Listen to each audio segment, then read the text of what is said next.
In the middleweight division at UFC Edmonton. This is in the main card. You got Marc-Andre Barriault taking on Dustin Stolzfus.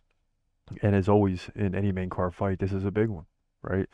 In a great middleweight division, which saw a lot of action the previous week at UFC 308. So Barriault 16-8, Stolzfus 15-6.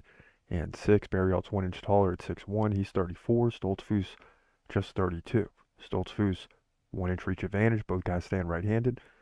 Now, in terms of activity, Marc-Andre Barriault leads by a lot. He lands 6.1 significant strikes per minute to 3.5 for Stolzfus. In terms of the takedown game, that's all Stolzfus. So you see what's going on here. He lands nearly one per round. But Barriault's takedown defense right at 67%, so that's average. So it tells you he's going to give up some takedowns, he's going to stop some, but that's going to be the game right there because if the fight stays standing, Marc-Andre Barriault is winning.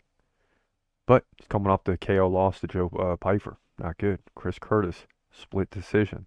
He did beat Eric Anders by decision and KO'd Julian Marquez. So that's where we're at. He's 2-2 in the last four. Stolzfus lost to Bruno Ferreira.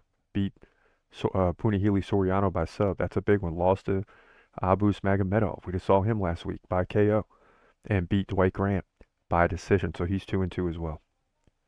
So there you have it. I mean, both guys, obviously they're not as good as the two fighters they lost to. They're better than the two fighters they beat. That's pretty obvious. So this is going to be an interesting fight, a breaking point really for both fighters, right? Because you're going to look back in the previous 5 fights and be like, that's the one they probably should have won. So now we really know. And, I think Marc-Andre Barriault is just a little tougher right now. I know Stolzfus is going to go for the takedowns. He may very well get him and could dominate the ground. It's very possible. But I think Barriault's takedown defense is good enough. I think he's going to be able to keep it standing for 2 of the 3 rounds, especially in the third when, both guys start to get tired. Takedowns are a lot of times tougher, not impossible, and they happen in the third round. But I think this favors Barriault. I think he gets the finish, or excuse me, not the finish, but the decision victory to move to 17-8, in my opinion, middleweight division, UFC, Edmonton.